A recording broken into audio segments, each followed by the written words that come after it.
Amén. Dios les bendiga a todos. Bienvenidos a este programa número 38, donde, estamos estudiando el Evangelio de Lucas y que muy juiciosamente hemos venido compartiendo todo lo que el Señor nos ha venido enseñando. Él es realmente nuestro maestro, nuestro guía, y ha sido pues un tiempo de gran bendición. Precisamente yo lo acepto y lo creo, que hemos venido aprendiendo. Yo personalmente he sentido que hay cosas que tal vez no había visto antes, pero que el Señor me ha permitido a través de este estudio, cuando lo preparo, cuando lo repaso, encontrar unas perlas tremendas, maravillosas, que definitivamente son muy, muy, muy valiosas para mi vida, y espero que para su vida también sea de gran bendición, que este sea un tiempo donde podamos crecer en la palabra, pero no solo que podamos crecer, sino que también podamos ponerlo en práctica. Lo más importante es poner en práctica todo lo que el Señor nos está hablando en este tiempo. Hace 8 días tuvimos la oportunidad de hablar sobre el templo. Fue un tiempo bastante especial. Dios nos hablaba en el libro del Evangelio de Lucas, cómo Él hace un recorrido bien interesante a través de varios eventos que sucedieron en el templo, como Jesús de muy pequeño hablaba y predicaba allá a los maestros y los ancianos en el templo. También nos habla Lucas por allá en el capítulo 1 sobre ese encuentro que tuvo Zacarías dentro del templo. Recuerden que los sacerdotes entraban solo una vez al templo, y en esa ocasión él tuvo ese encuentro especial con el ángel que le mostraba las promesas de su hijo, y todo esto que se cumplió posteriormente en Juan el Bautista. También en el templo vimos como un hombre lleno del Espíritu Santo, que anhelaba con todo su corazón poder ver al Mesías, se dio. Este hombre se llamaba Simeón, y tuve ese encuentro maravilloso con él. También vimos que en el templo, en la parte alta, en el pináculo del templo, Satanás tienta al Señor, ofreciéndole muchas cosas, pero el Señor, con la misma autoridad y la palabra, lo reprende. También vimos cómo varios eventos sucedieron allí, de hombres que iban a orar, fariseos y publicanos, pero realmente nos muestra la palabra que los que iban con un corazón realmente de humillación, de arrepentimiento, salían perdonados. Y así vimos varios eventos bien importantes. Lucas hace un énfasis bien interesante sobre el templo, y como hemos visto en otras clases, respecto a las mujeres, los gentiles, entre otras cosas más. Y Lucas hace un énfasis bien interesante respecto a la oración de Jesús. Y va prácticamente en lo que nos vamos a enfocar esta noche, y entendiendo que la oración es el aliento de la vida cristiana. Ese es el canal a través del cual todo creyente puede conversar con Dios, puede escuchar su voz, y podemos entregarle a Él las cargas, podemos entregarle a Él nuestras aflicciones, nuestras necesidades, y es a través de la fe, ese acto de fe que nos recuerda que no estamos solos, que tenemos un Dios que nos escucha, es un Dios que nos responde, y que Él se preocupa por cada detalle de nuestras vidas. Lo hemos visto durante todas estas clases, cómo Dios se ha preocupado por cada circunstancia, cada situación. Él ha estado ahí atento. Y Jesús es el principal maestro respecto a la oración, donde en algunos eventos se apartó y estuvo a solas para poder hablar con el Padre, enseñándonos a buscar siempre su voluntad. Antes de cualquier decisión, antes de hacer cualquier acción, Él siempre fue a orar. Entonces, no solo es un acto religioso, es un tema realmente de una intimidad con Dios, buscar esa continua intimidad con Dios, ¿sí? Y a veces seguramente tendremos que poner algo de disciplina para poder mantenernos en contacto, porque precisamente algunos pueden haber bajado la guardia en la oración, y puede ser uno de los principios de enfriamiento, ¿sí? Y realmente a través de la oración nosotros nos vamos a poder alinear con los propósitos de Dios. La oración y la palabra son columnas vertebrales para cualquier creyente, ¿sí? No es solo Biblia o no es solo oración, porque quedaremos cojos en alguna de estas partes. Si usted se vuelve muy teólogo y usa y lee mucho y intelectualmente usted conoce mucho la Biblia, pues es bueno, pero si usted no tiene oración, es como un címbalo que resuena, ¿sí? Pero no llega. Usted tiene que tener intimidad, tiene que conocer, tiene que hablar con Él, tener tiempo con Él. Algún predicador alguna vez dijo, si tú vas a hablar de Dios, tienes que tener tiempo con Dios. No puedes hablar de alguien que no conoces o con el que no compartes. Tú hablas de quien conoces, de quien sabes quién es Él, ¿sí? Y sabemos que a través de la oración encontramos paz. A través de la oración tomamos fuerzas. A través de la oración podemos enfrentar cualquier situación porque podemos confiar y descansar en Él, sin importar cuál sea la circunstancia o lo que de pronto nuestros ojos estén viendo en ese momento. Amén. Entonces, bueno, vamos a entrar en materia en este Evangelio de Lucas, que está tremendo, todas las perlas que seguimos encontrando acá. Y pues efectivamente, pues el mejor ejemplo de la oración es nuestro Señor Jesucristo. Y Lucas nos muestra ese énfasis en los siguientes versículos que vamos a ver a continuación. Recuerden que la oración pues nos va a permitir conocer mejor a Dios. Las oraciones que hizo Jesús nos revelan la naturaleza de Dios como Padre, un Padre amoroso, un Padre justo. Y Él nos enseña a orar con fe y nos enseña a orar de una manera sincera y con perseverancia, ¿sí? También la oración pues, nos ayuda a mantenernos en comunión con nuestro Señor Jesucristo y experimentamos esa comunión profunda también con el Padre, ¿sí? Donde encontramos consuelo, donde encontramos esperanza. En el medio del sufrimiento, de las pruebas, Dios nos anima, Dios nos responde a través de su palabra y a través de la oración. Por eso es tan importante tener el equilibrio entre las dos, ¿sí? Vemos que Jesús oró cuando se bautizó, Jesús oró antes de caminar sobre el agua, Jesús oró antes de elegir a los 12 discípulos, Jesús oró en la cruz, Jesús oró para encontrar a sus discípulos, para seleccionarlos. Jesús oró por sus discípulos, por todos los creyentes del mundo, y Jesús está orando todavía hoy a la diestra del Padre, por ti y por mí. Entonces la oración no es cualquier cosa, es un tesoro, es un tesoro inagotable para todo aquel que cree. Y cuando estudiamos las Escrituras y meditamos en ellas, podemos encontrar la importancia y el poder que tiene la oración en nuestras vidas. Amén. Entonces, el primer versículo que vemos acá en Lucas, efectivamente es Lucas 3:21. Yo no sé si usted sabía o si cuando le leyó lo vio, pero Jesús oró antes de ser bautizado. Juan 3:21 dice, aconteció que cuando todo el pueblo se bautizaba, también Jesús fue bautizado. Y orando, el cielo se abrió. Orando, Jesús estaba orando.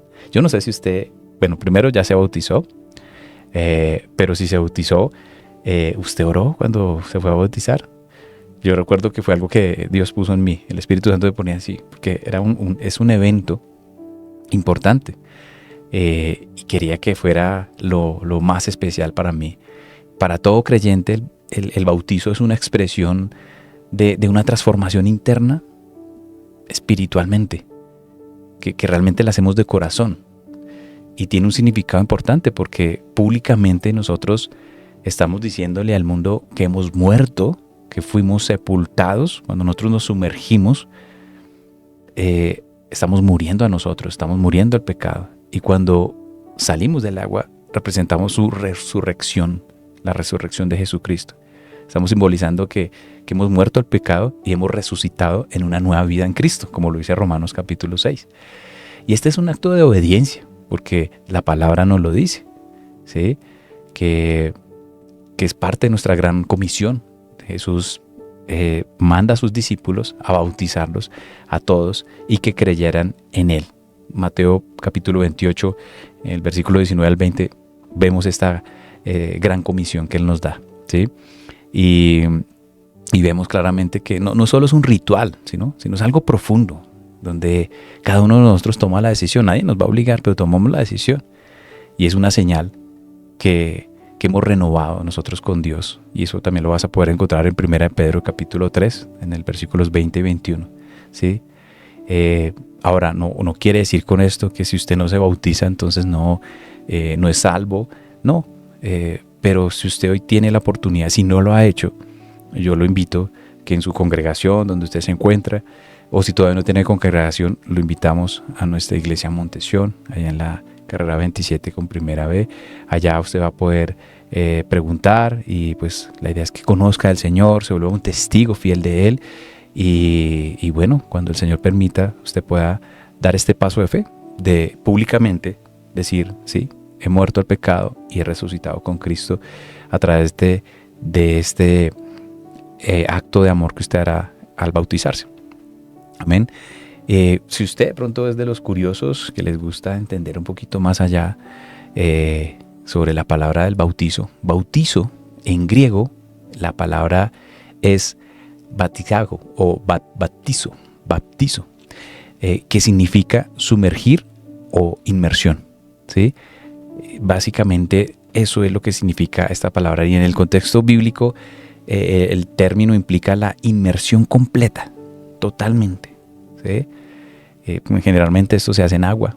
Algunos pues tienen el privilegio de poder ir al río Jordán y hacerlo allá maravilloso, donde lo hizo el Señor Jesucristo.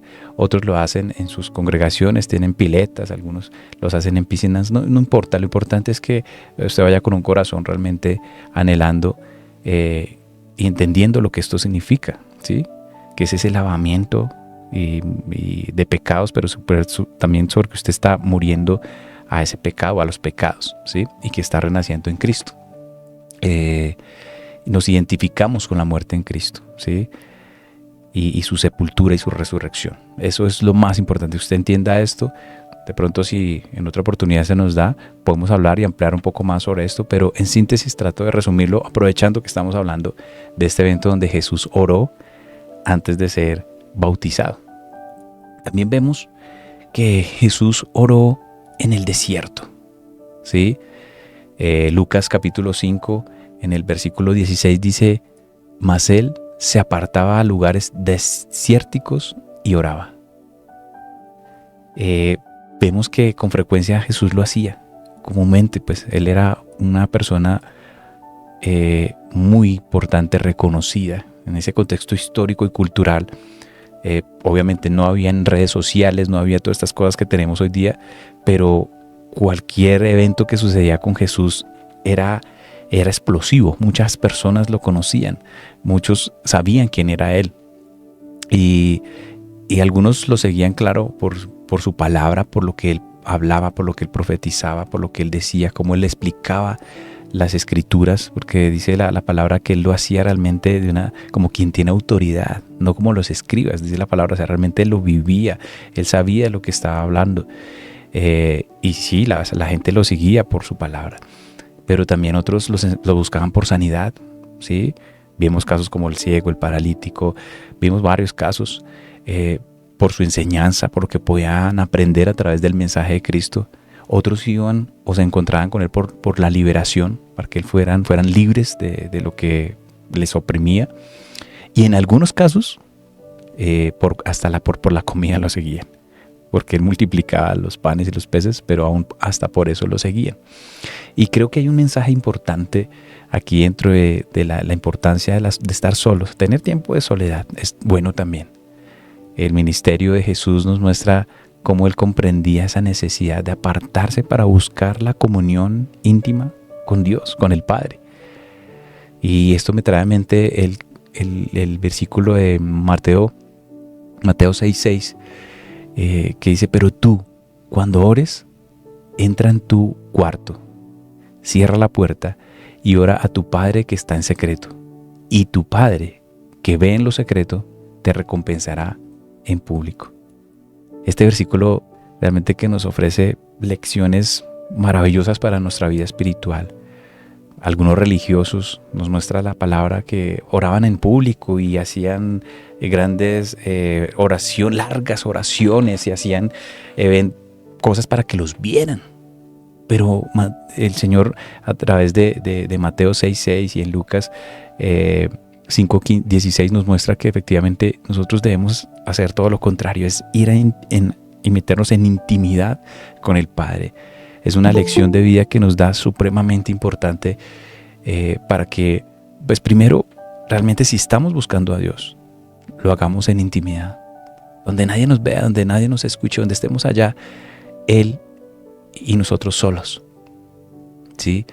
Ahora, imagínese qué es lo que también Dios nos muestra a través de este versículo, la necesidad fundamental de tener un tiempo de oración con el Padre. O sea, si el Hijo, Jesucristo, Dios, el Hijo del Padre, tenía la necesidad de tener tiempo de comunión con Dios, ¿cómo no nosotros? O sea, la oración no es un lujo. La oración es una necesidad esencial para nuestras vidas. Una persona que no ore es una persona que está expuesta a enfriarse. Una persona que no ora está expuesta a volverse religiosa, porque seguramente va a tener mucho conocimiento, mucha palabra, pero va a quedar cojo, va a estar descompensado, ¿sí? Y este versículo de Lucas me parece maravilloso porque yo no sé, yo creo que sí. Cuando usted tiene ese tiempo y esa experiencia de saber que tuvo tiempo con el Padre, casi que su rostro cambia, su forma de hablar cambia, su forma de actuar cambia. Ya usted ya no se estresa, ya usted no se preocupa, ya parece que como que es usted uno antes de entrar a oración y otro después de oración. Bueno, a otros sí les pasa que siguen siendo iguales, o salen peores, o pasan cosas terribles después de que oran. Pero cuando tenemos ese encuentro realmente con el Espíritu Santo y tenemos ese tiempo de intimidad, realmente salimos transformados. Y eso me recuerda cuando Moisés estuvo todos estos días, 40 días allí con el Señor, que hasta su rostro resplandecía de la presencia que estuvo en él, pues nos lleva a ver que realmente pues podemos decir la palabra, nos untamos un poquito, nos dejamos llenar de lo que quién es Él, ¿sí? Y la soledad es importante alejarnos de las distracciones, del ruido, del mundo, de las noticias, si no es un tiempo. Y muchos lo hacemos en la madrugada porque es un tiempo especial, y ya hablábamos de eso en alguna clase anterior. No es que diga la Biblia que el que madruga Dios le ayuda, no, eso no está escrito en la Biblia, pero sí vemos versículos que nos dicen que de temprano te buscaré, ¿sí? Y vamos a ver varios salmos donde nos invita a eso. Ahora, no quiere decir eso que solo si usted no ora en la madrugada, no, usted puede hacerlo durante todo el día, ojalá lo haga todo el día, en todo momento, en toda circunstancia. Si usted, desde que se levante hasta que se acueste, usted tenga esa comunión con Dios, que sepa que Él es omnipresente, Él está en todo lugar y es omnisciente, ¿sí? Entonces, que lo recordemos, ¿sí? Hay gente que a veces dice, uy, a mí no me gusta orar o es que no quiero orar. Solo que usted empiece a decir, Señor, hoy me siento cansado y a veces ni siquiera quiero orar, usted ya está orando, porque usted ya está hablando con Él, ¿sí? Y vean que realmente Jesucristo tuvo un equilibrio entre su ministerio. Su ministerio fue fuerte, fue álgido, fue emocional y físicamente bastante duro. Todo lo que él recibió durante estos 3 años aquí en la tierra. Pero Él nos enseña que tenemos que tener una comunión diaria de oración con Él. Y si usted quiere tener un ministerio próspero, fructífero, pues claramente tiene que conectarse con Él. Jesús nos muestra esa búsqueda constante, incesante, de tener un tiempo y apartarse para hablar con el Padre. Lo hizo en todo su ministerio, en todo momento, en todo lugar, ¿sí? Entonces, mi invitación hoy es establezca un tiempo diario de oración. Busque un lugar tranquilo donde usted pueda concentrarse en su relación con Dios. Desconéctese de todas las distracciones. A veces uno pone el teléfono que para poner música de fondo. Bueno, está bien, pero trate de ponerlo en modo avión, póngalo en modo de que no le distraiga, que no le lleguen mensajes, porque justo por cosas de la vida, a veces usted por eso y es cuando más interrupciones recibe, ¿sí? Entonces trate de cerrar toda red social, todo lo que le distraiga y cree un ambiente realmente propicio para poder usted orar y pues medite en la palabra de Dios, ¿sí? Combine ese tiempo de oración con la lectura, no solo lea, sino trate de meditarla, de procesarla, de de meditar en la palabra. Y pídale a Dios que le dé sabiduría para tomar las decisiones que usted tenga durante el día. Amén. Bien, también vimos en Lucas, en el capítulo 6, en el versículo 12, que dice que en aquellos días él fue al monte a orar y pasó la noche orando a Dios. Después de una jornada larguísima de ministraciones, de liberaciones, de enseñanzas, Jesús pasa toda la noche en oración. Y en este caso de Lucas 6:12, si usted entra al contexto del pasaje bíblico, encuentra que Jesús estaba en Galilea. Él estaba enseñando, estaba sanando y estaba confrontando a los líderes religiosos de la época. Y en medio de su ministerio Jesús se retira para orar. Solo durante algunos minutos, una hora, sino durante toda la noche, no solo sobre un minuto de hora, sino sobre toda la noche, orando. Y él subraya la importancia de la oración en su vida y de la dependencia totalmente del Padre y de la voluntad del Padre. Y en este punto de oración, su lección va a ser nada más y nada menos que los discípulos que definirían el futuro de la misión de la expansión del Evangelio sobre el mundo. Tremendo esto, ¿no? O sea, no era cualquier decisión, era escoger a los 12. Este versículo nos invita a que reflexionemos sobre la importancia de la oración profunda, constante en nuestras vidas. Jesús, siendo el Hijo de Dios, sintió la necesidad de buscar dirección y comunión con el Padre antes de tomar la decisión, antes de elegir, antes de decidir. Y la pregunta es: ¿cuántos de nosotros que enfrentamos decisiones todos los días, en todo momento, que pueden afectar nuestras familias, que pueden afectar nuestra comunidad, nuestra iglesia, nuestro caminar con Dios, nuestro trabajo, nuestra economía, nuestros proyectos, realmente buscamos guía en oración? ¿Sí? Tal vez yo les había contado en alguna oportunidad que una vez, por ayudar a un familiar y que era cuñado de mi esposa, ay no, sí, mire, mándele a hacer las puertas a él porque él le puede ayudar y le da trabajo, él no tiene trabajo, sí, ayúdele. Pero había algo en mí que decía como que no, pero mire, entonces uno como piensa, a veces, yo no sé si usted sabe, pero 7 de 10 decisiones son emocionales. ¿Sí? Y no oré. O sea, lo mínimo era orar, así fuera un segundo, así sea mentalmente, así, no oré. Esa fue la respuesta, no oré. Y le diga, sí, ayudemos al hombre porque tiene la necesidad del trabajo y esto, y me hace las puertas y me las hace baratas, y no, pues ese es. Entonces tome el 50% del trabajo. Y bueno, si lo encuentran me avisan, porque desde ese entonces no lo he vuelto a ver, se perdió, pero bueno, mandamos a hacer las puertas por otro lado porque no oré, ¿sí? Entonces yo creo que en las decisiones más pequeñas o en las más grandes, siempre la oración sea el punto de partida, ¿sí? Porque definitivamente, pues sin la dirección de Dios estamos perdidos, y no es por emociones, porque las emociones mueven muchas cosas, muchas fibras, y de hecho hay gente que es especialista en eso. Hay gente que manipula, gente que y pues hace unas locuras que da vergüenza verlos realmente. Aquí Jesús pasó toda la noche orando porque sabía la responsabilidad que le enfrentaría al elegir los 12 apóstoles, ¿sí? Y si nosotros estamos en momentos de dificultad o tenemos que tomar una decisión importante o una misión, aun cuando sea una misión tal vez que parezca buena, que tenga que ver con el ministerio, pues debemos acudir a Dios, ¿sí? En oración, para recibir de Él la fuerza, la sabiduría, la claridad que solo Él nos puede dar. Y yo siempre he creído y le he pedido a Dios: Señor, abre las puertas que tú tienes que abrir para mi vida y cierra las puertas que no convengan para mi vida. Siempre le he pedido eso, y que me ayude, porque a veces en nuestras fuerzas tratamos de hacer cosas que no están bien. Esto nos va a ayudar siempre a tener una actitud de humildad, de estar humillante ante Él, reconocer su posición, que Él es Rey y que nosotros somos sus hijos, pero por lo tanto estamos sujetos a Él, a su voluntad, a la obediencia, ¿sí? Y bueno, aquí vemos esta oración tremenda, porque fue la elección de los 12 discípulos y cómo impactaron el mundo, y hasta el día de hoy hablamos de cada uno de ellos, ¿sí? Entonces ya saben que la oración se vuelve una parte vital de nuestra vida todos los días, que estemos buscando respuestas, la sanidad, que estemos buscando la dirección, que Dios nos invita a que nos acerquemos. Él está ahí dispuesto, Él está ahí esperándonos, ¿sí?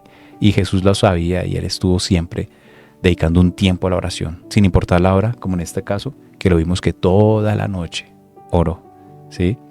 Y sabía que en Él iba a recibir la fortaleza y que Dios le iba a dar la guía y la dirección para su caminar, y todo lo que iba a pasar el día siguiente, el Padre se lo iba revelando, ¿sí? Y como iglesia, y como familias, y como creyentes individuales, pues tenemos que vivir una relación en el Espíritu, en oración con el Señor. ¿Amén? Bien, también vemos acá en Lucas, miren todo lo que nos muestra Lucas, y vamos apenas en el capítulo 6, en el versículo 27-28, nos habla sobre la regla de oro. ¿Sabe cuál es la regla de oro? El amor hacia los enemigos. Lucas 6, 27, 28 dice: pero a vosotros, los que oís, os digo, amad a vuestros enemigos, haced bien a los que aborrecen, bendecid a los que os maldicen, y orad por los que os calumnian. Y aquí yo creo que son de las cosas que más tenemos que trabajar, porque pues es muy fácil orar por tu mamá, por tu papá, por tus amigos, pero vaya y ore por ese que le hace la vida a cuadritos, ore por ese que habla mal de usted, ore por ese que, mejor dicho, si puede lo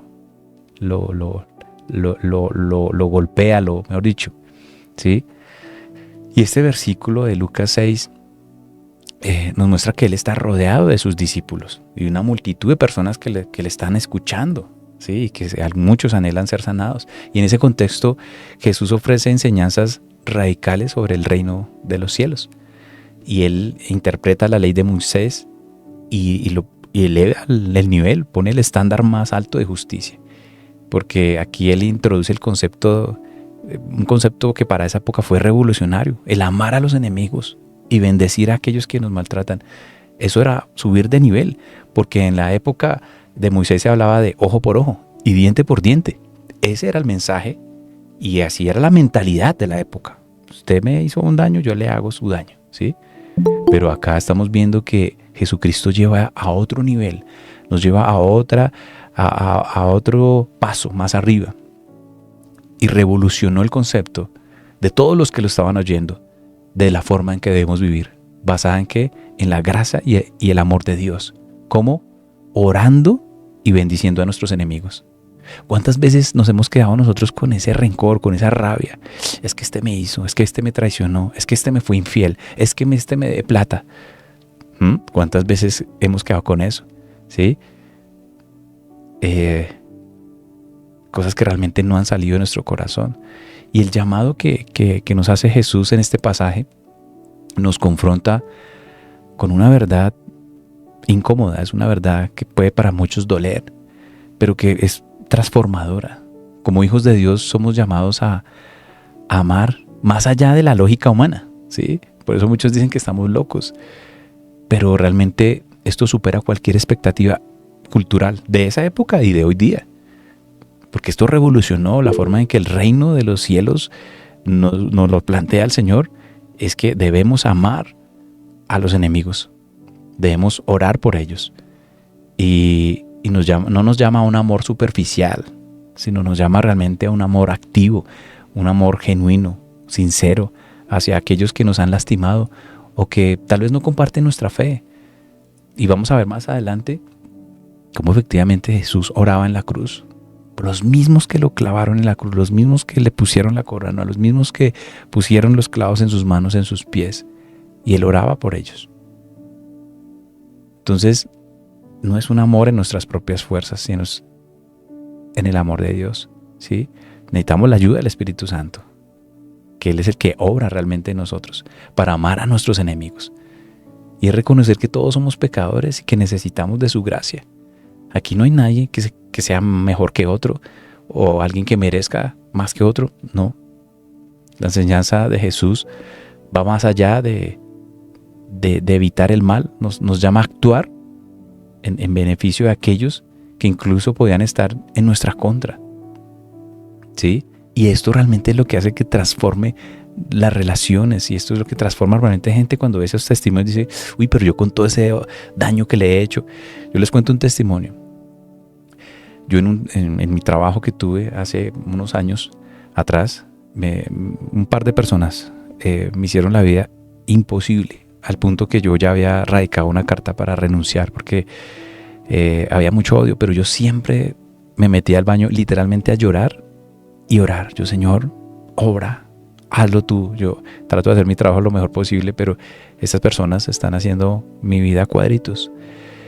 Pero nunca les contesté mal, nunca les hablé mal. Yo oraba y oraba. Yo, Señor, yo sentía una fuerza diabólica, demoníaca en esas personas, porque decía, ¿por qué tanto odio, tanta rabia, si no les he hecho nada? Y oraba y oraba, oraba, hasta que un día ya, tal vez pasó un año largo, y una de estas personas vino a mí, me dijo, quiero hablar contigo. Y yo, claro, vamos. Entonces metimos en una sala de juntas y empezó a llorar.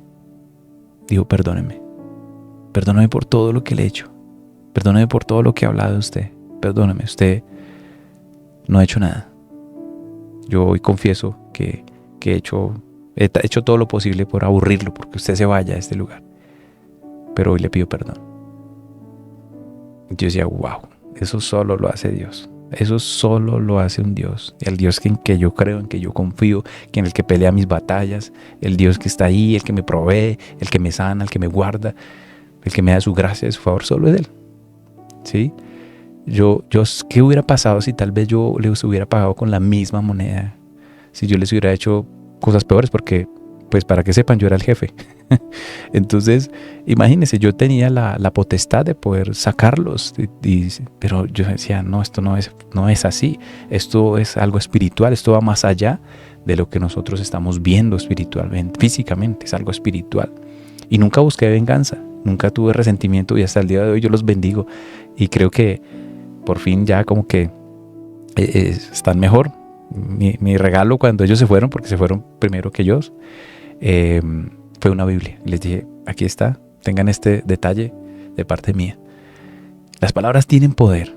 Y cuando nosotros bendecimos a las personas que nos ofenden y oramos por ellos, dejamos de ser víctimas.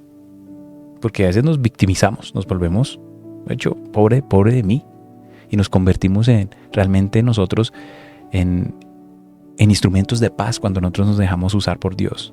Y aplicamos esa regla que Él hizo. Y no es que nosotros, porque alguien me dijo una vez, es que usted se cree mejor que Dios, se va a dejar. Y yo le decía, no es que me crea mejor, simplemente estoy tratando de entender que Él es el que me enseña y me da la guía para hacer las cosas. Y en oración yo encontraba eso. Yo decía, pasa la ofensa, déjalo, ¿sí? Mía es la venganza. Yo, bueno, Señor, tú eres, ¿sí? Entonces, siempre deseando lo mejor para otras personas. Seguramente lo más probable es que si tú tienes una situación como esa, es porque la otra persona no ha conocido a Cristo. Lo más probable, seguro, un 90% de la probabilidad es que esa persona no ha tenido ese encuentro y por lo tanto actúa como actúa, ¿sí? A pesar de que esta instrucción que el Señor nos da no es fácil, pero no es imposible cuando recordamos el amor que Dios hizo para con nosotros a través de su Hijo Jesucristo en la cruz, que nos amó y murió y dio todo por nosotros, aun cuando éramos pecadores, cuando éramos enemigos de Dios, como dice Romanos capítulo 5. Y hoy Jesús nos invita a reflejar ese amor y a vivir según su ejemplo, ¿sí? Ese tipo de amor que es contrario a lo natural, ¿sí? Y ahí es cuando vemos el poder maravilloso que tiene la oración en nuestras vidas. También vemos en Lucas capítulo 9, en el versículo 18, dice la palabra de Dios, aconteció que mientras Jesús oraba aparte, estaban con él los discípulos y les preguntó diciendo, ¿quién dice la gente que soy yo? El contexto en ese momento ocurre después de que Jesús ha realizado varios milagros y está proclamando el reino de Dios. Aquí, en ese lugar de oración y reflexión, Jesús deseaba que sus discípulos pensaran profundamente sobre la identidad de quién era, ¿sí? Y confrontar sus propias creencias, ¿sí? Aquí este pasaje nos invita a considerar una pregunta profunda y personal. Y quiero que te la lleves hoy y te respondas, no lo digas ahorita. ¿Quién es Jesús para ti? No es suficiente saber lo que los demás dicen de Jesús, sino que tú respondas, tú mismo digas, ¿quién es Jesús para ti? Este mensaje nos desafía a examinar nuestras convicciones, nuestra relación con Cristo. ¿Lo conoces? ¿Compartes tiempo con Él? ¿Oras? Cuando los discípulos se ven enfrentados a esa pregunta, están llamados a profundizar, ¿en qué estamos creyendo? Porque estaban esperando el Mesías por muchos años y ahora lo tienen allí. Y Pedro fue el que lo reconoció, ¿sí? Y debemos entender que Él es nuestro Salvador, nuestro Señor personal de nuestras vidas, que por Él vivimos y por Él estamos acá, ¿sí? Que Él está vivo y Él que nos está llamando a seguirle cada día. Amén. Entonces llévese esa pregunta, guárdela ahí en su corazón. Bien, ¿a qué cree que fueron Jesús, Pedro, Juan y Jacobo al monte? A orar. Lucas 9, 28, 29 dice: aconteció como 8 días después de estas palabras, que tomó a Pedro, a Juan, a Jacobo y subió al monte a orar. Y entre tanto que oraba, la apariencia de su rostro se hizo otra, y su vestido blanco y resplandeciente. Estos versículos nos llevan al evento de la transfiguración, donde Jesús se revela su gloria divina a Pedro, a Juan, a Jacobo, que esto ocurrió 8 días después de que Jesús predijo su muerte y llamó a sus discípulos a tomar sus cruces en el monte. Mientras Jesús oraba, su apariencia cambió, su rostro, sus vestiduras reflejaban la gloria celestial divina, y también estaba la presencia de Moisés y Elías, quienes también aparecen en el relato, donde pues Moisés sabemos que representa la ley y los profetas, testificando que Jesús es el cumplimiento de las Escrituras, ¿sí? Jesús la ley, Moisés la ley y Elías los profetas. Y este mensaje nos anticipa la gloria de Cristo y su identidad divina. La transfiguración es una revelación de quién es Jesús verdaderamente, el Hijo glorioso de Dios. El cumplimiento de todas las promesas están en Él. Al igual que Pedro, Juan y Jacobo, estamos nosotros invitados a acercarnos a Jesús y experimentar su gloria a través de su vida, de oración y de comunión con Él. Este pasaje nos recuerda que aunque enfrentamos luchas, batallas, dificultades, seguimos agarrados del Salvador, ¿sí?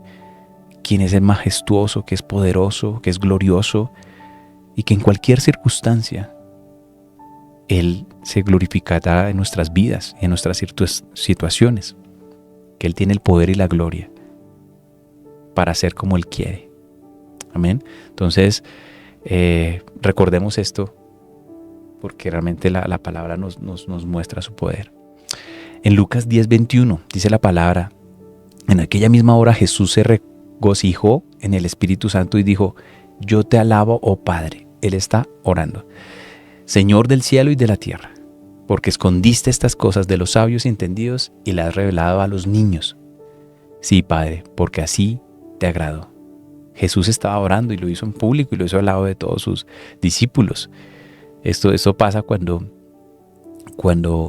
los discípulos vienen de haber hecho milagros, esos 70 discípulos que Él envió, cómo llegaron gozosos porque habían reprendido demonios, habían hecho milagros, ¿sí? Y la respuesta de Jesús ante ese informe que le dieron fue adorar a Dios públicamente, que fue lo que expresó en Lucas 10:21. Entonces la oración también nos sirve para exaltarlo, para glorificarlo, ¿sí? No solo dame, Señor, regálame, ayúdame. No, la oración también, de hecho, considero que debe ser lo primero que debemos hacer, y es adorar, exaltar a través de la oración, ¿sí? Y aquí también vemos cómo detrás de este mensaje los niños son claves. Jesús se refiere a ellos porque nos enseña, nos compara, nos dice: debemos ser humildes, ¿sí? Debemos venir con fe. Un niño lo cree, un niño no se cuestiona, no juzga, ¿sí? Es una actitud de sencillez, ¿sí? Y aquí pues el Señor nos muestra que pues Él se revela no siempre a los más inteligentes o educados o a los que más títulos tienen o a los que tienen magíster o especialidad, ¿sí? Sino que Él se revela a los sencillos, a los humildes, para manifestar su gloria. Y yo siento que soy uno de esos. Yo digo, Dios, yo no sé nada. Yo siento que falta tanto. Digo, Dios mío, ayúdame. Porque a veces hasta se me pasan los versículos. Yo, ¿cuál era ese versículo? Yo, Señor, necesito de ti, que tú me recuerdes, que tú me ayudes. Porque dependo totalmente de ti. Yo no creo nada de que yo sea autosuficiente o algo. No, digo, Señor, cada vez que me permites dar un mensaje, cada vez que yo, Señor, te necesito. Sé tú quien hable, sé tú quien dirige, porque tú eres el que lo sabe. Yo no sé nada. Como decía por allá algún filósofo, solo sé que nada sé. Que necesito de él, necesito de su palabra. Y bueno, pues ya habíamos hablado del gozo, también fue un tema importante de Lucas, que hablamos del gozo, cómo él se gozó, también hablamos del Espíritu Santo, cosas tremendas acá que vemos que son maravillosas y cosas para que usted pueda aplicar en su vida. Pues cultive una actitud de humildad, pero una humildad genuina, no de apariencias, no de máscaras como en este mes de octubre, sino real, ¿sí? Reconociendo que tenemos todas las respuestas en Él, que su fe sea esencial para esa relación con Dios. O sea, usted no puede orar sin fe porque entonces estaría hablando solo. Usted tiene que tener fe cuando usted ore. Usted cree que Dios le está escuchando, que Dios está ahí atento a su oración. Y sea sencillo de corazón porque al final, pues Dios conoce las intenciones del corazón. Él lo conoce, Él sabe todo. Antes de que usted se lo pida, antes de que usted ponga su oración en su boca, Dios ya conoce su petición. Ya conoce lo que usted va a pedir. Entonces, evítese de tanto rodeo, sino sea sincero, transparente. Ábrase como un libro delante de Él, ¿sí? Y adórelo. Ojalá pueda empezar ese tiempo de comunión con Dios adorando, proclamando sus maravillas. Este fin de semana estuve en un concierto y el salmista decía, dígale, acuérdese de todas las cosas que Él ha hecho por usted. Mencione 4 cosas, seguramente hace muchas cosas, pero mencioné 4. Y yo decía, uy, eso me salió un montón más de 4, claro. Lo que ha hecho en mi vida, en mi familia, en mi esposa, en mi salud, en tantas cosas que yo digo, wow. O sea, ahí se puede quedar usted toda la noche solo dando gracias de las maravillas que Dios ha hecho en nuestras vidas. Entonces, estas recomendaciones para que usted las tenga allí.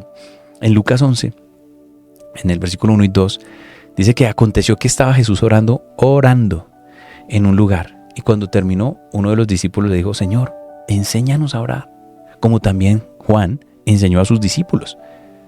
Pues aquí estamos viendo en el versículo 1 que después de orar Jesús, o sea, ellos vieron como, wow, esto tan tremendo que está haciendo Él, enséñanos. Él les están pidiendo que les enseñe a orar. Y Él les dijo en el versículo 2, cuando oréis, decid, Padre nuestro que estás en los cielos, santificado sea tu nombre, venga tu reino, hágase tu voluntad, como en el cielo, así también en la tierra. El pan nuestro de cada día, dánoslo hoy. Y perdónanos nuestros pecados, porque también nosotros perdonamos a todos los que nos deben. Y no nos metas en tentación, mas líbranos del mal. Entonces aquí el Señor les empieza a mostrar una relación muy importante. Y lo primero que dice es, Padre nuestro. Creo que si usted analiza, es la primera vez que muestran a Dios como Padre. Jesús le muestra a ellos que es Padre, ¿sí? Y que está allí en el cielo, está escuchándonos, ¿sí? Y habla sobre su reino, sobre su voluntad, habla sobre la provisión, habla sobre el perdón. O sea, es una oración muy completa, que cuando oramos no tenemos que repetirla, sino que tenemos que tomarla como un modelo para poder orar con Él, porque se imagina que usted hable con su hijo o con una persona muy especial y le diga, hola, ¿cómo estás? Yo bien, o sea, robótico, no, es una conversación genuina. ¿Sí? Primero le muestra la adoración y la alabanza a Él, ¿sí? Habla de su reino y empieza luego sí a tener la conversación con Él. Entonces es un modelo de oración, mas no se tiene que volver repetitiva, ¿sí? Porque de hecho la misma palabra nos dice que hay personas que realmente se dedican a tener largas oraciones, largas, y al final están vacíos. O otros que se dedican a repetir. Entonces no es genuino. Solo piense en esto, es una conversación. ¿A usted no le gustaría que todos los días lo saludaran igual y le hablaran del mismo tema con las mismas palabras en todo momento? Usted se aburre. Usted dice, no, qué jartera hablar con esta persona. Todos los días el mismo cuento, todos los días la misma historia. No, usted tiene una conversación con Él porque es un Dios vivo. Y usted le habla así como hablamos usted y yo, ¿sí? Esa es la ventaja que tenemos a través del velo que se rompió, que fue Jesucristo, ¿sí? Entonces, maravilloso. Este pasaje muestra que Jesús está ahí con sus discípulos y todos lo observan y sienten como ese deseo de, yo quiero aprender a orar. Y yo no sé si le han preguntado a usted, pero a mí me han preguntado, ya, ¿cómo oro? ¿Sí? Y uno dice, pues parece una pregunta tan sencilla, pero es una pregunta importante. Los discípulos se le hicieron esta pregunta a Jesús, ¿sí? Y esto muestra que realmente hay un deseo, un anhelo que Dios le está poniendo a esa persona. Habla conmigo, ¿sí? Que tengamos esa relación única con Jesús y con el Padre, ¿sí? Poniendo nuestra vida delante de Él, ¿sí? Entonces, maravilloso. Entonces aquí la invitación es a tener esa relación íntima con Dios a través de nuestro Señor Jesucristo, quien fue el que permitió ese paso con el Señor. Y bueno, acá van a haber otros casos. Hay una parábola en Lucas 18:1, la parábola de la viuda y el juez injusto. ¿Sí? Se los voy a leer porque es maravillosa esta parábola. Dice, también les refirió Jesús una parábola sobre la necesidad de orar siempre y no desmayar, diciendo, había en una ciudad un juez que ni temía a Dios ni respetaba a hombre. Había también en aquella ciudad una viuda, la cual venía a él diciendo, hazme justicia de mi adversario. Y él no quiso por algún tiempo, pero después de esto dijo dentro de sí, aunque ni temo a Dios, ni tengo respeto a hombre, sin embargo, por esta viuda, que me es molesta, le haré justicia, no sea que viniendo de continuo me agote la paciencia. Y dijo el Señor, oíd lo que dijo el juez injusto. ¿Y acaso Dios no hará justicia a sus escogidos que claman a Él día y noche? ¿Se tardará en responderles? Os digo que pronto les hará justicia, pero cuando venga el Hijo del Hombre, ¿hallará fe en la tierra? Tremendo esta enseñanza, esta parábola. Este versículo introduce esta parábola de la viuda y el juez injusto, en la cual Jesús ilustra la perseverancia en la oración y la confianza en que Dios escucha a su pueblo. ¿Sí? En el contexto del Evangelio de Lucas, Jesús enseña a sus discípulos sobre el reino de Dios y la necesidad de una fe activa en nuestras vidas. ¿Sí? Y en tiempos donde hay injusticia y opresión, que era común en esa época y hoy también, nos enseña a mantenernos motivados, a todos los que creemos, a mantenernos firmes en la oración y confiar en que Dios hará la justicia. ¿Sí? Así de sencillo. ¿Sí? Muchos hoy dicen que este gobierno, que no sé qué, pero ¿usted se imagina el gobierno de Herodes? ¿Cómo fue? O después de él, cuando los ponía allá en los coliseos con los leones. Bueno, y cuando usted ve una oración diciendo, Señor, arranca a Herodes, mándale un rayo, manda fuego. Nunca usted ve una oración de ellos así, sino como este caso, o como decía Pedro, que aún cuando habían tiempos difíciles, tribulaciones, gozados en esos tiempos, ¿sí? Y confiad en Dios.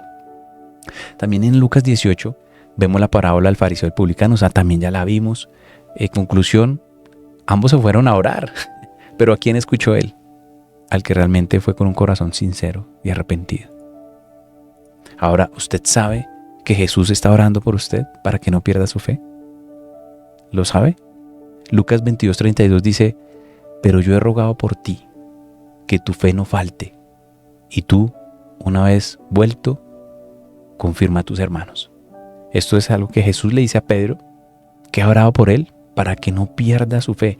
Y el contexto de Lucas 22 muestra a Jesús está compartiendo la última cena con sus discípulos y les advierte que enfrentarán grandes pruebas. Y sabe que Pedro, uno de sus discípulos más cercanos, pronto lo negaría 3 veces. Sin embargo, en lugar de condenarlo, de atacarlo, de decirle, Jesús ora para que la fe de Pedro no falle. Tremendo, ¿no? Él sabe que Pedro caerá. Él ya lo sabía. Pero que también se levantará. Jesús le da una misión importante y Él quiere restaurarlo y quiere fortalecer no solo su vida, sino nuestras vidas. ¿Sí? Y es un acto de intercesión, de esperanza en Él. ¿Sí? Entonces, estas palabras nos dan esperanza, nos dan fe, que sabemos que Jesús oraba aún por nosotros, para que nuestra fe no caiga. Lucas 22, 39 y 46 también nos muestra la angustia que el Señor tuvo, su humildad y su humillación a la voluntad del Padre. Ya esto es el contexto de este versículo, es que Él está en el Monte de los Olivos, en el jardín de Getsemaní, donde Jesús ya pasa sus últimos momentos y los pasa en oración antes de ser traicionado por Judas. O sea, sabe que viene un tiempo difícil de sufrimiento, de tribulación muy fuerte en su humanidad, en su cuerpo, en su alma. Siente el peso de lo que se enfrentaría, pero su oración es su fortaleza, ¿sí? Con el Padre. En la angustia, Él igual a pesar de la dificultad, Él se somete a la voluntad del Padre. Y Él sufrió con toda su alma, dice la palabra que sudaba sangre. ¿Sí? Aquí vemos una reflexión y vemos que aún en el momento más difícil de nuestras vidas, la oración es la herramienta más poderosa que podemos tener, y nuestra dependencia al Padre, a su voluntad, ¿sí? En nuestra peor agonía, en nuestra peor dificultad, póstrese de rodillas y clame a Él. Una persona que recibió un dictamen de cáncer hace unas semanas me dijo, ¿qué hago? Y yo le dije, mira, es lo mismo que hizo uno de los reyes de Israel, se sentó, se humilló y puso la carta de ese dictamen delante del Padre. Padre, esto es lo que dicen los médicos, pero yo sé que tú puedes cambiar esos diagnósticos, tú puedes hacer algo especial en mi vida. Y parece que las cosas están pasando muy bien. Entonces, ese tipo de cosas son las que tenemos que hacer. A mí una vez no me aceptaron en una universidad, que iba a hacer una especialización, y me negaron. Entonces yo le cogí la carta de negación y se la puse de rodillas. Yo le dije, Señor, me negaron el acceso. Y lo puse delante de Él, y a los 8 días me llegó una confirmación que perdón, que aquí está su confirmación de que sí usted puede entrar a la universidad a hacer su especialización. Entonces es una acción de fe, ¿sí? Y estos son un ejemplo, simplemente no sé cuál sea su situación, no sé cuál sea su petición, pero que usted pueda poner eso delante siempre de Dios, ¿sí? Del que se levanta, del que le haga, que el que le diga, lo que sea, siempre llega a la oración. ¿Usted sabía que Jesús oró en el Calvario? Lucas 22, 34 dice, y Jesús decía, Padre, perdónalos, porque no saben lo que hacen. Y repartieron entre sí sus vestidos, echando suertes. Aún hasta el último momento, en la crucifixión, Él estaba orando por nosotros. Y rodeado por 2 ladrones y un poco de gente que lo humillaba, le decía palabras, lo ridiculizaba, lo ofendía. Algunos teólogos dicen que Él estaba desnudo, ¿sí? Porque fue la peor humillación. Y Él, en cambio de dar palabras o pronunciar condenas o maldiciones, Él pide al Padre que nos perdone a todas esas personas que estaban ahí por lo que estaban haciendo. Su oración es una oración de amor, de misericordia, ¿sí? Aún en el momento más doloroso, porque hasta respirar le costaba, le dolía al respirar. Pero Él sabía que estaba sometiéndose a la obediencia del Padre y que todas las profecías se estaban cumpliendo en Él, que Él era el sacrificio por la redención de nuestros pecados. Y aquí, pues, la invitación es que nuestras oraciones sean así como las que Él hizo por nosotros. Son un ejemplo de perdón, de compasión, recordándonos que para nosotros los creyentes el perdón es la clave, es una de las columnas de nuestra vida cristiana, ¿sí? Y como lo vimos en los versículos anteriores, amando a nuestros enemigos.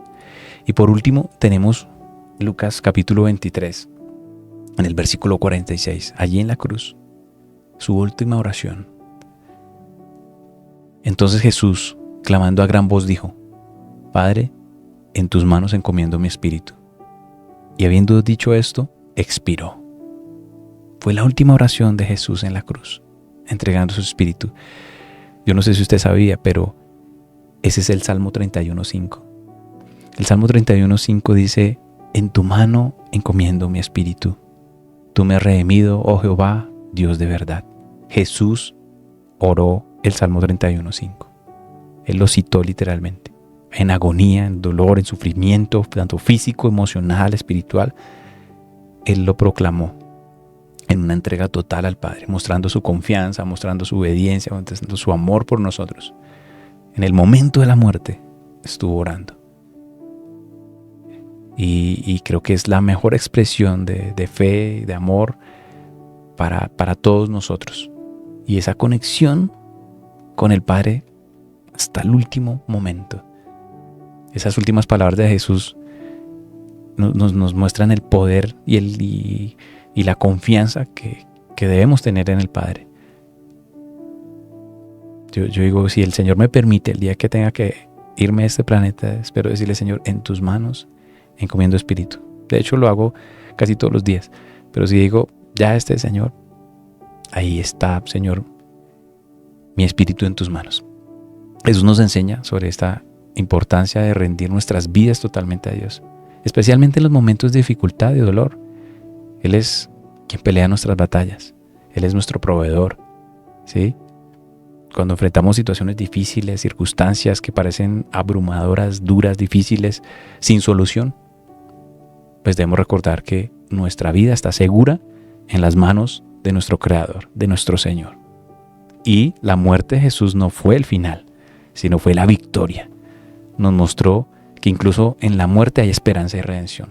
Al enfrentar nuestras propias luchas, busquemos también redimir nuestras cargas con Dios, confiando en su sabiduría, su amor, su inteligencia, su capacidad para hacerlo todo, y que nuestras vidas sean un testimonio de confianza y entrega a Él a través de la oración. Amén.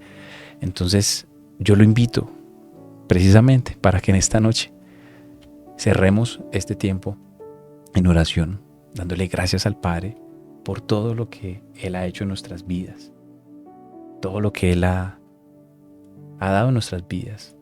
Amén. Por aquí Conchita dice, al regreso de los 70 hace oración de acción de gracias. Amén, así es. Él alabó a Dios, al Padre, públicamente. Conchita se les mostró que el Padre de Él era también de ellos. Amén, sí. O sea, eso fue maravilloso. El Abba, como Él se revela, nos muestra que Él es nuestro Padre. Que eso fue, wow, eso fue como la impresión más grande. O sea, Dios es mi Padre. Amén. Entonces, bueno, yo lo invito para que usted hoy disponga este tiempo y, como hablamos hace un momento, disponga un lugar, un espacio, un ambiente para que pueda estar en conexión con Él, para que usted se mantenga en el fuego, avivado, ¿sí? Que no deje que se enfríe. Amén. Señor, yo te doy gracias por este tiempo que nos permites estar aquí con todos mis amigos, mis hermanos, con toda mi familia en Cristo. Y yo te pido, Padre, que en esta noche, Señor, tú inclines tu oído, Padre, a este tiempo de oración, que nos pongas en cada uno de nosotros, Señor, ese querer como hacer, que nos apasiones por estar contigo, Señor, que nos apartes de todo el ruido del mundo, de las cosas que nos distraen, Señor, que se les bajes el volumen a esas cosas que nos distraen, Señor. Creemos en tu palabra que dice que clama a mí y tú responderás, Señor, y nos enseñarás cosas grandes y ocultas que no conocemos, Señor. También dice tu palabra, pedid y se os dará, y buscad y hallaréis, llamad y tú nos abrirás. Porque todo aquel que pide, recibe, y el que busca, halla. Te damos gracias, Señor, porque a través de tu palabra te podemos conocer cada vez más, Señor. Tu palabra dice también que todo lo que pidiéremos al Padre en tu nombre, Señor, tú lo harás, para que el Padre sea glorificado en el Hijo, Señor. Te damos gracias, Señor, porque esa es nuestra confianza en ti, Señor, que si pedimos alguna cosa conforme a tu voluntad, tú nos oyes, Señor. Gracias, Padre. Gracias porque tú nos has demostrado a través de tu palabra, Señor, que tu palabra es verdad, que es poderosa, que es sobrenatural, oh Señor. Y te pedimos, Señor, que tengamos una vida de oración, que tengamos una vida de entrega, de obediencia y de sometimiento a ti, Señor, y que te glorifiques. Te pedimos que tu Espíritu Santo nos guíe, nos consuele, nos fortalezca en todo momento, en todo lugar, en el nombre poderoso de tu Hijo amado Jesucristo. Amén, amén, amén.